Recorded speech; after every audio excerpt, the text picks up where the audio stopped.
హోషేయ గ్రంథము 10వ అధ్యాయము 12వ వచనం. చూడండి, నేను చదువుతున్నా. నీతి ఫలించినట్లు మీరు విత్తనము వేడి, ప్రేమయను కోత మీరు కోయడి. యెహోవాను వెదుకుటకు ఇదే సమయము కనుక ఆయన ప్రత్యక్షమై మీ మీద నీతి వర్షము కురిపించినట్లు ఇది వరకెన్నడూ కూడా దున్నని బీడు భూమి దున్నుడి. హల్లెలూయా. ఇక్కడ ఒక మంచి మాటను దేవుడు మాట్లాడుతున్నాడు. ఈ మాట నాకు చాలా అంటే చాలా ఇష్టము. ఏమని ఉంటుందంటే, ఇక్కడ ఇదిగో ఇప్పటి వరకు మీరు ఎన్నడూ కూడా దున్నని ఒక బీడు భూమిని మీరు దున్నాలి. ఏం దున్నాలంట? ఇదివరకు ఎన్నడూ కూడా దున్నని ఒక బీడు భూమిని మనము దున్నాలి.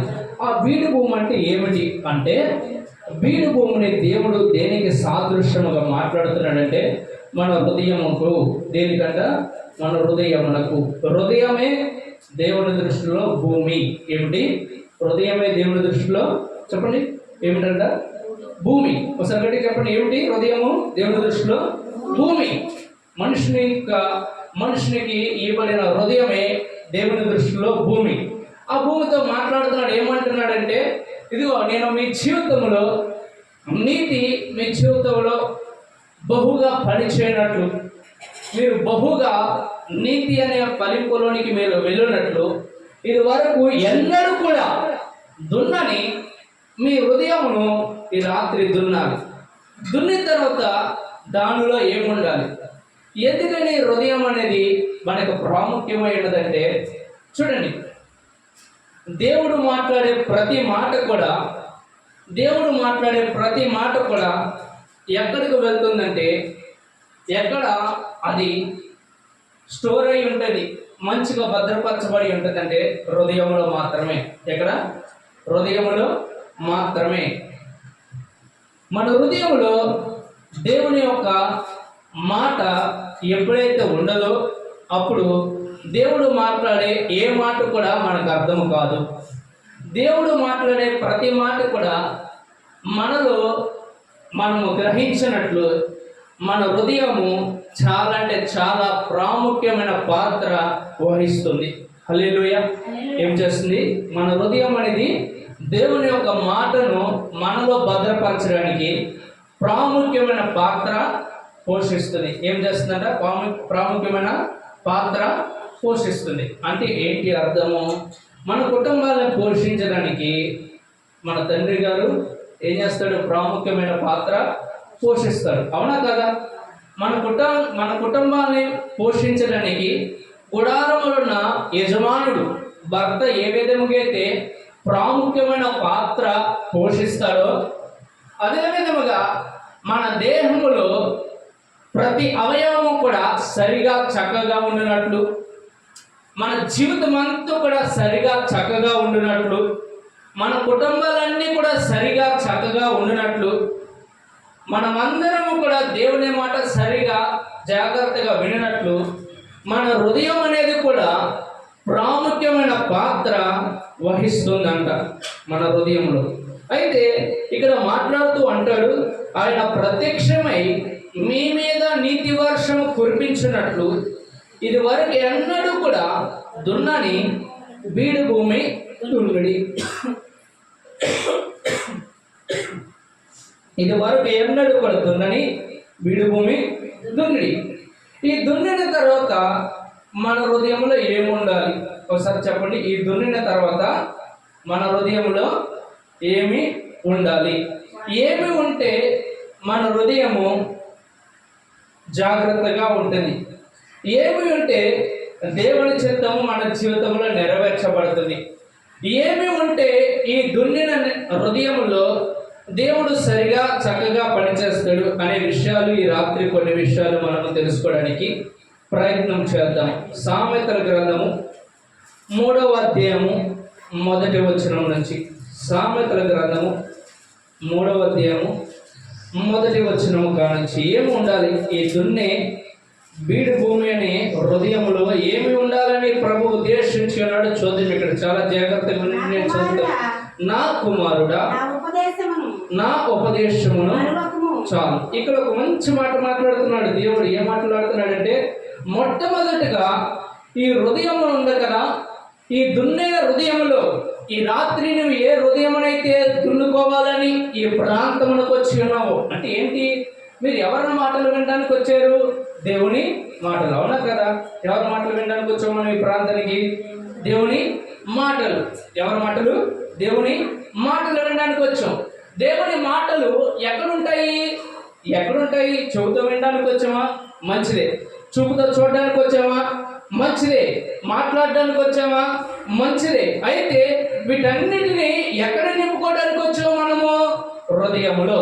ఎక్కడ నింపుకోవడానికి వచ్చాము? హృదయములో. ఎక్కడ? హృదయములో. దేవుని మాటలను ఎక్కడ నింపుకోవాలని మనము చూస్తూ ఉన్నాము ఈ రాత్రి? హృదయములో. ఈ హృదయముతో దేవుడు మాట్లాడతాడు, నా కుమారుడా నా ఉపదేశమును మరువకము, నా ఆజ్ఞలను హృదయపూర్వకముగా గైకొనుము. హల్లెలూయా. ఎక్కడ గైకొనాలంట? దేవుని యొక్క మాటలను మనము మరవకూడదు. మొట్టమొదటిగా ఈ రాత్రి నీవు దున్నుకునే నీ హృదయంలో నీతో మాట్లాడే మాట ఏమిటంటే, ప్రభు అయ్యా అమ్మా, నీ హృదయంలో నా ఉపదేశముని ఎన్నడూ కూడా మర్చిపోవద్దు. మర్చిపోలేనంత గొప్పగా నా మాటలను నీ హృదయంలో ఉంచుకో. హల్లెలూయా. ఎక్కడ ఉంచుకోవాలి ఇప్పుడు మన మాటలు? ఆయన మాటలు హృదయంలో. దేవుని యొక్క మాటలు మన హృదయంలో చాలా జాగ్రత్తగా మనము హృదయపూర్వకముగా మన హృదయంలో ఉంచుకోవాలంట. ఎప్పుడైతే మనము ఆయన ఉపదేశమును మరువని స్థితిలోనికి, అనగా ఆయన వాక్యముతో మన హృదయం ఎప్పుడైతే నింపుకుంటామో వెంటనే ఆయన ఏమంటాడంటే, చూడండి, నా ఆజ్ఞలను హృదయపూర్వకముగా గైకొనుము, అవి దీర్ఘాయువును సుఖ జీవముతో గడుచు. అబ్బా హల్లెలూయా. 2 మాటలు చెప్తున్నాడు ఇక్కడ దేవుడు, 2 కాదు. ఇక్కడ చూడండి, మొట్టమొదటిగా ఏమొస్తుందంట? ఎప్పుడైతే ఆయన ఉపదేశము మన హృదయంలో ఉంటుందో ఆ ఉపదేశము మన జీవితంలో ఏ విధమైన మేలుని తీసుకొస్తుందంటే, మొట్టమొదటిగా దీర్ఘాయువును. హల్లెలూయా. ఏమిటంట? దీర్ఘాయువు. సరేండి, ఏంటిది దీర్ఘాయువు? దీర్ఘాయువు అంటే ఏంటి? దీర్ఘాయువు అంటే ఏమిటంటే, దేవుడు నీ జీవితంలో ఏదైతే, ఎన్ని దినములైతే దేవుడు నీ జీవితంలోనికి విడుదల చేసి ఉన్నాడు, అన్ని దినములన్నీ కూడా నీవు ఈ భూమి మీద సమృద్ధిగా, ఏ కష్టం లేని స్థితిలో, ఏ నష్టం లేని స్థితిలో, ఏ వ్యాధులు లేని స్థితిలో సజీవుల లెక్కలో నిలబడగలిగిన జీవితమే దీర్ఘాయువు గల జీవితము. హల్లెలూయా. హల్లెలూయా. చూద్దాం గట్టిగా, హల్లెలూయా. ఏమిచ్చాడు ఇప్పుడు? ఏముండాలంట మన హృదయంలో? ఆయన ఉపదేశం మన హృదయంలో ఉండాలి. ఉండగానే ఆయన ఉంటాడు, నేను నీకేమిస్తాను తెలుసా? నీ హృదయంలో నా ఉపదేశం, నా మాట ఉంచుకుంటున్నావు కదా, నేనేమిస్తాను అనుకున్నాండి? నా దీర్ఘాయువుని అనుగ్రహిస్తాను. హల్లెలూయా. ఇంకోటి ఏమిటంట? సుఖ జీవముతో గడుచు సంవత్సరములు. హల్లెలూయా. హల్లెలూయా. ఏంటంట? సుఖ జీవముతో. ఒకసారి అన్నారా? అందరూ ఒకసారి, సుఖ జీవము. సుఖ జీవంతో గడుచు సంవత్సరము. కొన్ని సార్లు మన బ్రతుకులు మనం చూస్తే ఒక్కొక్కసారి ఏమంటాము, ఏంటోరా బాబు, ఈ 2026 సంవత్సరం నాకు కలిసి రాలేదు, లేదంటే 2025 సంవత్సరం నాకు కలిసి రాలేదు, 2024 సంవత్సరం నాకు అంతగా కలిసి రాలేదు. ఒక్కొక్క మనిషిని జీవితంలో ఒక్కొక్కసారి ఒక్కొక్క సంవత్సరం చాలా అంటే చాలా బాధను మిగిల్చి వెళ్తుంది. అవునా కదా? అవునా కదా? ఒక్కొక్కసారి ఒక్కొక్క మనిషిని జీవితం మనం జస్ట్ ఆలోచన చేస్తాం. 2019 ఆలోచన చేస్తాం. ఏం గుర్తొస్తుంది? ఏం గుర్తొస్తుంది చెప్పండి ఒకసారి. కరోనా గుర్తొస్తుంది లేదా? 2019 అనగానే ఏం గుర్తొస్తుంది? కరోనా. కరోనా అంటే ఏం గుర్తొస్తుంది? మరణము. ఏం గుర్తొస్తుంది? మరణం గుర్తొస్తుంది. 2019 జ్ఞాపకం చేసుకోవడం కానీ. అలాగే ఇక్కడ ఏమంటాడంటే, అయ్యా మీ హృదయంలో మీరు ఎన్నడూ కూడా దున్నపడినట్లు ఒక గొప్ప దున్నుడి, అనగా మీ హృదయంలో కనుక నా వాక్యమును కనుక నింపుకొనినట్లయితే నేను మీకు దీర్ఘాయుష్యుని అనుగ్రహిస్తాను. అంత మాత్రమే కాదు, మీరు సుఖ జీవముతో, సుఖ జీవము. జీవం అంటే ఏంటి? జీవం అంటే అర్థం ఏంటి? దానిలో జీవమే ఉంది తప్ప మరణము లేదు. సుఖ జీవము. అందుకేనండి, ఏంద్రా బాబు, నాకు జీవితానికి సుఖమే లేకుండా పోయిందిరా, నా భర్త వల్ల నాకు సుఖమే లేదు, నా భార్య వల్ల నాకు సుఖమే లేదు. నా పిల్లల వల్ల నాకు సుఖమే లేదు. ఈ కష్టాలు, ఇబ్బందులు, ఈ నష్టాలు నేను భరించలేకపోతున్నా. నా జీవితంలో నా సుఖమే లేదురా బాబు. నా జీవితానికి ఏం చేసినా నా జీవితానికి సుఖం అనేది లేదు, సంతోషం అనేది లేదంటాడు మనుషుడు. అవునా కదా? అయితే మనతో మాట్లాడుతున్న దేవుడేమో అన్నాడు, అయ్యా నీ జీవితంలో సుఖము లేని జీవితము, సంతోషము లేని జీవితము నువ్వు జీవిస్తున్నావా? అయితే నీ జీవితంలో నేను ఏమి చేయాలని ఆలోచన కలిగి ఉన్నానంటే సుఖ జీవనంతో గడుచు సంవత్సరములు ఇవ్వాలని చూస్తున్నాను. హల్లెలూయా. సుఖ జీవనంతో నీ జీవితంలో కొనసాగించడానికి నేను శాంతితో నిన్ను నింపడానికి సిద్ధముగా. హల్లెలూయా. ఎంతమందికి కావాలి ఈ జీవితం? కావాలొద్దా మనకి? కావాలా కదా? ఎందుకని ఈ కష్టాలు, ఇబ్బందులు, ఈ నష్టాలు ఇవన్నిటిని మనం భరించలేకపోతున్నాం. వీటన్నిటి నుంచి కూడా తప్పించుకోవడానికి ఒక కీ ఉంది, ఒక తాళపు చెవి. ఒకసారి ఒక తాళపు చెవి. ఆ తాళపు చెవి ఏంటి? నీ హృదయమే. ఏమిటని? నీ హృదయమే నీకు తాళపు చెవి. నీ జీవితంలో దేవుడు బహుగా పని చేయడానికి, దేవుడు నీలో సరిగా పని చేయడానికి, దేవుడి చిత్తము నీలో సరిగా పని చేయడానికి తాళపు చెవి ఎక్కడో లేదు, నీలోనే ఉంది. ఆ తాళపు చెవి ఏమిటంటే దేవుడు నీలో సమృద్ధిగా పని చేయడానికి నీ హృదయమే. నీ హృదయములో దేవుని యొక్క వాక్యము, ఉపదేశమును మరువకుండానట్లు జాగ్రత్తగా కాపాడుకో. అది నీకు దీర్ఘాయుష్ను తీసుకొస్తుంది. సుఖ జీవనంతో నీ సంవత్సరములు గడవడానికి నీకు ఆరోగ్యాన్ని తీసుకొస్తుంది, ఇంకా శాంతిని తీసుకొస్తుంది. హల్లెలూయా, హల్లెలూయా. ఇంకేంటంట? దయను, సత్యమును ఎన్నడూ కూడా నిన్ను. ఎక్కడ ఉండాలి? మన హృదయంలో. ఎక్కడ ఉండాలి? మన హృదయంలో ఉండాలంటే ఏముండాలి? దయ ఉండాలంట, సత్యం ఉండాలంట. ఇవి మన జీవితంలో ఎప్పుడైతే, ఇక్కడ చూడండి మరలా చదువుతున్నా, దయను సత్యమును ఎన్నడూ నిన్ను విడిచిపోనీయకము, వాటిని కంఠాభూషణముగా ధరించుకొనుము, నీ హృదయమును పలక మీద వాటిని రాసుకొనుము. అప్పుడు దేవుని దృష్టి యందు, ఎప్పుడు మనమంట ముందుగా కొన్ని ధరించుకోవాలి. ఒకసారి కొన్ని మనము ధరించుకోవాలి. ఏమిటి ధరించుకోవాలి? మన జీవితంలో బంగారమును ధరించుకోవాలన్నాడా? నో. లేదంటే ధనమును ధరించుకోమంటున్నాడా?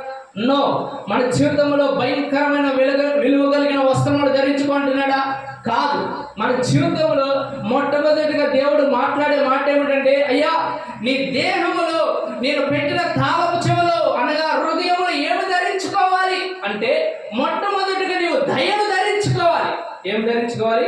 దయను. చాలా మంది జీవితంలో, చాలా కుటుంబాల్లో దయలేక వారి తల్లిదండ్రులను కూడా బయటకు పడేస్తున్నారు. దయ లేని స్థితిలో వారి కుటుంబీకులందరినీ కూడా హేళన చేస్తున్నారు. ఇప్పుడు ప్రస్తుత కాలంలో కనుక మనం చూస్తే, ఇరుగు పొరుగు వారు వారికి శత్రువులు కాదు, తన కుటుంబీకులే తానుకు శత్రువులుగా మార్చబడుతున్నారు. అవునా కదా? తన కుటుంబీకులే తానుకు శత్రువులుగా మార్చబడుతున్నారు. తనకున్నవారే వారిని నాశనం చేయడానికి నిలబడుతున్నారు. ఒక్కొక్కసారి మనం ఆలోచన చేస్తే, వారు తన సొంత అన్నదమ్ములే చంపుకునే పరిస్థితుల్లోకి వచ్చేస్తున్నారు.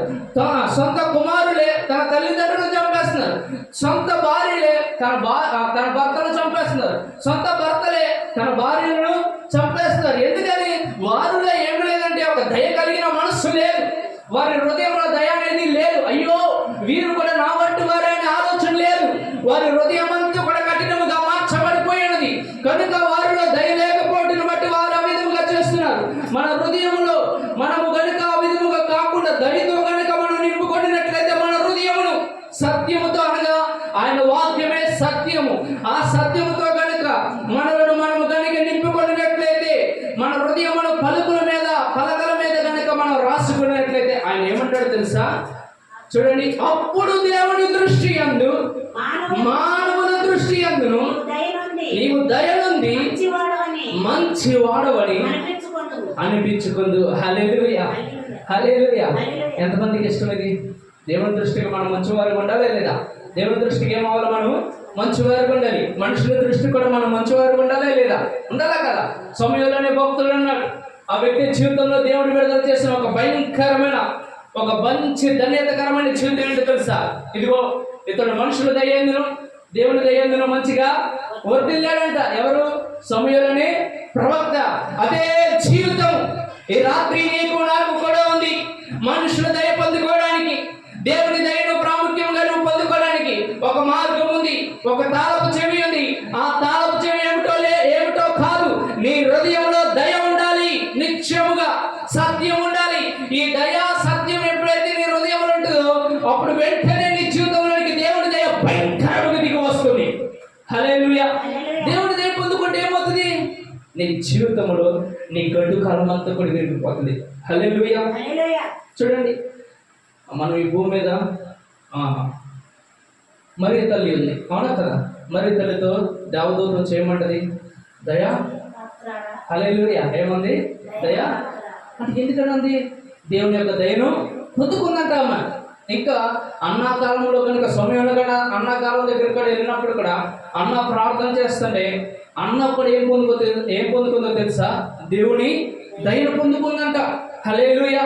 ఈ రాత్రి నీ జీవితంలో కూడా కుదరని రోగమా, కుదరని కష్టమా, విరగని రోగమా, విరగని నష్టమా, ఎలాంటిది ఏదైనా నీ జీవితంలో ఏలుబడి చేస్తున్నట్లయితే దేవుడు నీతో మాట్లాడుతున్న మాట ఏమిటో తెలుసా? ఈ రాత్రి నీ హృదయంలో చాలా జాగ్రత్తగా దున్ను. నీ హృదయంలో కఠినం ఉన్నదా? అయితే దయతో నింపుకో. నీ హృదయంలో ఒకవేళ పాపమే నిలబడి ఉన్నదా? అయితే సత్యముతో నింపుకో. నీ హృదయంలో ఏదైతే నాకు వ్యతిరేకమైనది ఉన్నదో దానిని దున్ను. హల్లెలూయా. దున్నడం అంటే ఏంటి?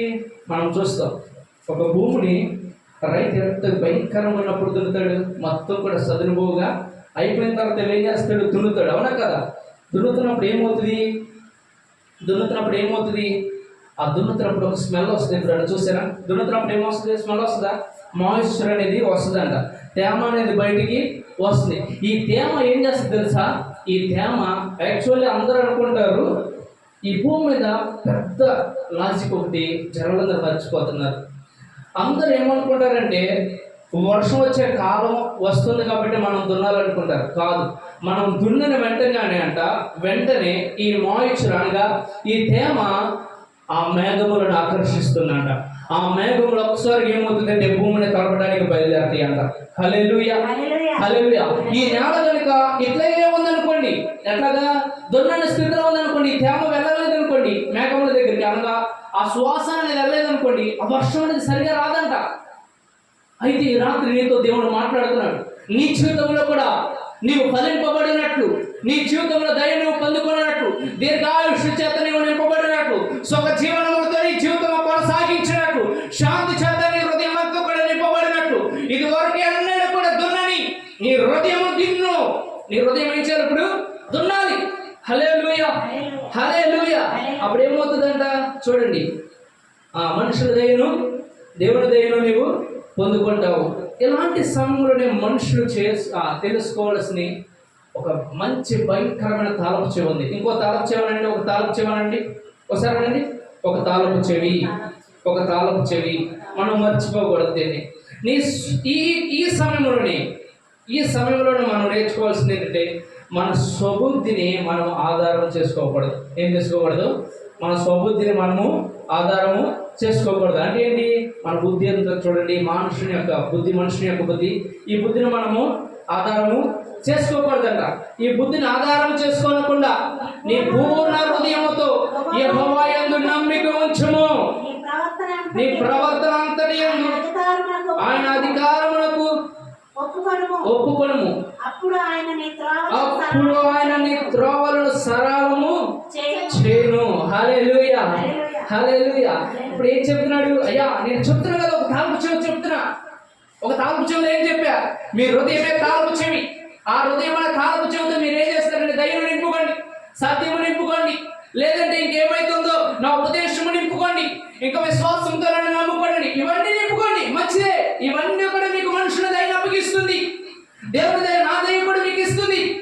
మీకు ఆరోగ్యం ఇస్తుంది, సుఖజీవనంతో ఖర్చు సంవత్సరములు ఇస్తుంది, అంతా ఇస్తుంది. అయితే ఈ తరుణంలో మీరు ఒకవేళ ఎదుగుతున్న సమయంలో మీ స్వబుద్ధిని ఆధారం చేసుకుంటారేమో.